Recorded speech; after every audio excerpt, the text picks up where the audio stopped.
another edition of Spillin the Tea. It's Thursday, January 13th. Lovely day. We've got some weather coming, so I might have to get out for a little bit of a walk today, a short walk before it sounds like we're going to be socked in here for a couple days.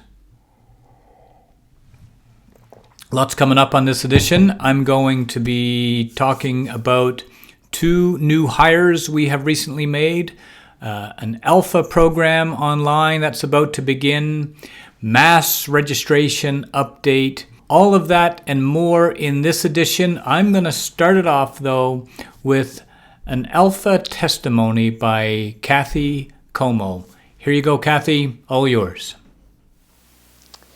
So I've done alpha a couple of times. Initially, I had been away from the church for quite a while. I grew up in the St. Michael's Parish, which is now Stella Maris, and was interested for years in what alpha was. Was away from the church because I worked every weekend, and when I came back to church, I felt like something was still missing. I was happy to be back. I was enjoying it, but I felt like I was missing something. Alpha always intrigued me, so I decided to take the first alpha. It was life-changing.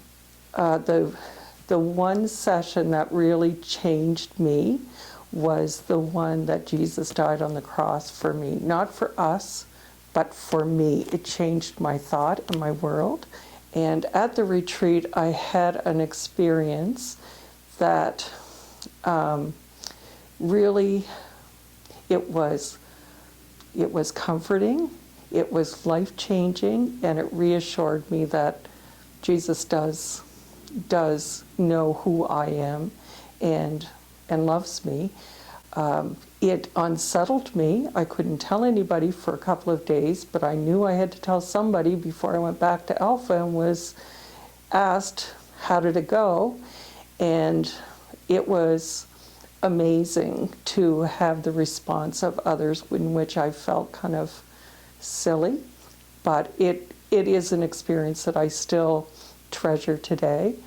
Doing it on Zoom is a different experience. I've done it both in person and on Zoom, and it is interactive.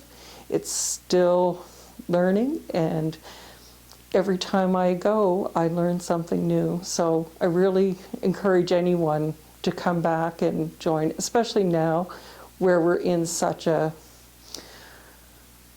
crisis with our parish and membership and community right now. We need it more than we did ever. And with COVID, we need interaction with others. So I would encourage anyone to take part. I'm here to introduce Sheila Cleveland, who is not only a member of the parish leadership team, but a huge proponent of Alpha as a tool for evangelization in our parish. So, Sheila, tell us about your experience of Alpha Online and why you think we should be doing it here. So I brought some notes. Last winter we hosted Alpha Online while we were in lockdown, and here we are again this winter, finding ourselves staying close to home due to COVID restrictions and higher numbers of community spread. So although we'd like to really ideally hold Alpha in person, face-to-face, there were several advantages that we discovered when we held it online. So the first one is we meet in the comfort of your own home. No need to get in your car, warm up your car in the cold winter weather, and also no need to cancel it when the weather is bad. People are less intimidated to speak in the online format. We found that people knew it was a safe space, and they were more apt to warm up to the whole format and share their thoughts. It's a great way to meet new people within and outside of our parish. So since amalgamation, we have not been able to have socials downstairs. We haven't even been able to gather in the foyer and exchange names, and hospitality is kind of rushing you through to the seats so that we can keep safe distance. So it gave us an opportunity to really get to know some people and put a name to a face, which is so important, and we've really been restricted with that. It's always good when you have the opportunity to discuss your faith with other Christians and explore where you are in your faith journey and have the opportunity to grow with Christ and with others. Alpha explores the Christian faith in an informal and friendly way that helped countless people grow closer to God. We start with a short video, and then we break into small groups, and then at the end we gather all together as one. And it's very thought-provoking. What other people can come up with out of the video is not what you would, sort of focus in on. So that's a really helpful thing. You get more out of it. It's a more well-rounded experience. It's also a good way to check in with one another. So let's face it, we're all at home. We're not going very many places. We're not talking when we're there because we're masked. And so it's a great way to check in and see, how's everybody doing, every week.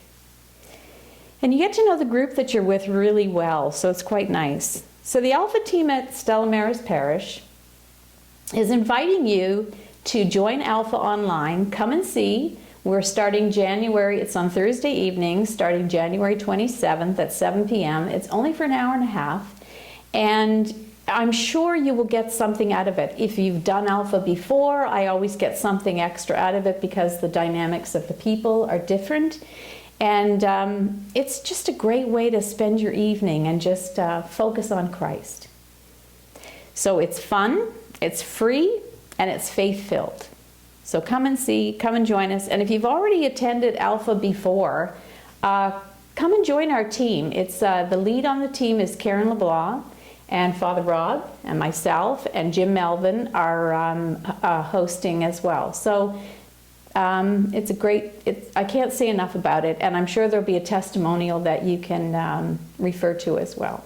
Great. Thank you very much, Sheila. I'm looking forward to being part of the team. As Sheila mentioned, I'm one of the hosts, and really excited about this iteration of Alpha. So come on out, check it out. God bless. Bye-bye.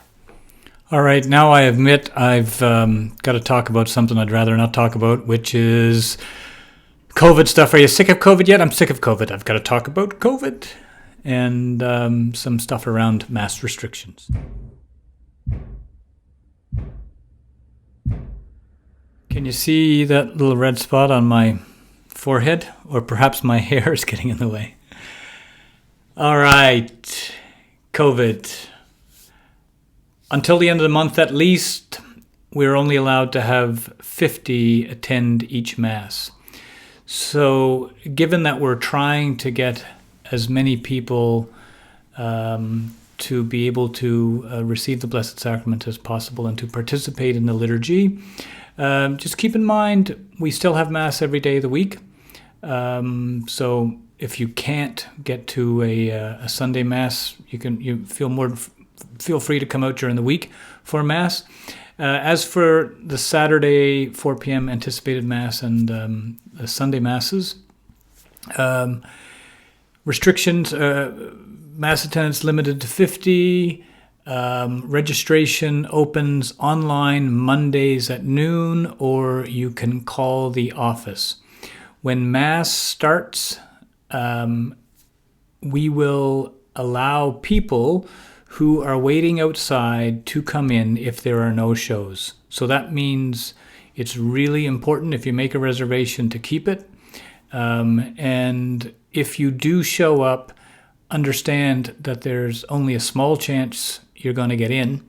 But if you do want to take that chance, you're more than welcome to come.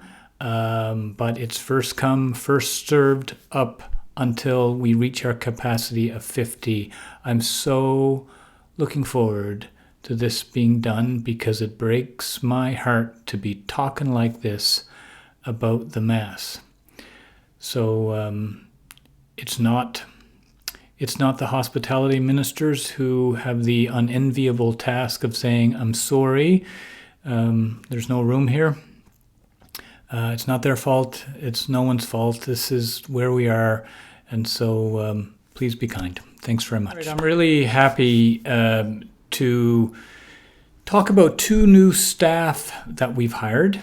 I'm really excited for a number of reasons, not the least of which is as we try to rejuvenate as a parish, not only as a parish, but as a new parish of Stella Maris.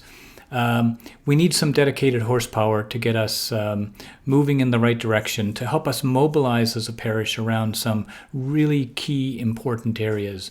One of those areas is evangelization, and the other is around community care, how we care for one another who are currently part of our worshiping community, and how we care for people who may never darken the doors of our church, but we know they are beloved children of God. So how do we serve those in need in our community? So we've hired Bradley Van Dam, is a young man who currently lives in Antigonish. He'll be starting down here in April as our coordinator of community care. So I look forward to introducing you to him before he arrives by video. I'll introduce you to him by video before he arrives in person. And I'm going to introduce you now by video to the person who we've hired to be our coordinator of evangelization and engagement, Ronnie Lunn. Ronnie will start here on February the 1st. So I asked him to come into the office where I just recorded a short video introduction. So over to you, Ronnie. Hey folks, my name is Ronnie Lunn. I am going to be the coordinator of evangelization and engagement here at Stella Maris Parish. I'm super excited about it. It's an area that's near and dear to my heart as someone who was evangelized myself. I was received into the church when I was 19 and never really knew Jesus until I was 18. So if it wasn't for the witness of other people who I had encountered throughout my life, I never would have been evangelized and I wouldn't be here speaking to you now. I am married for 13 years. I have 4 young children. My oldest is 10, which makes for a bit of a crazy household. And my wife, Melissa, has gone to the parish here when it was St. Michael's her entire life. She was born into this parish. And the only time that we actually left for a little while was to go to St. Benedict, where I was the youth minister for a few years there. I'm now coming out of a job teaching students with learning disabilities, which has been an amazing experience and a hard transition for me.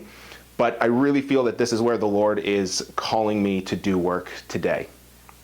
Some of the things that I want to communicate just quickly is my approach to this position. This is what I want to do and where my heart is in this ministry. I really think that there's 2 distinct things here, evangelization and engagement. Evangelization, I think about the woman at the well.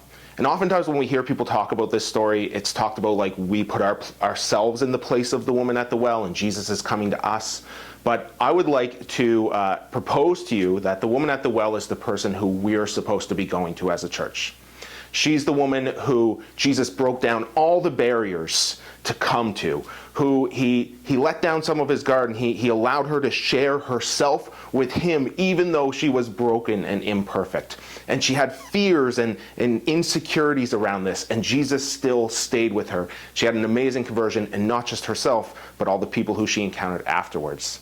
And with the portion of engagement, I want us to look at the story of the rich young man who comes to Jesus and asks what more he has to do to enter the kingdom of heaven.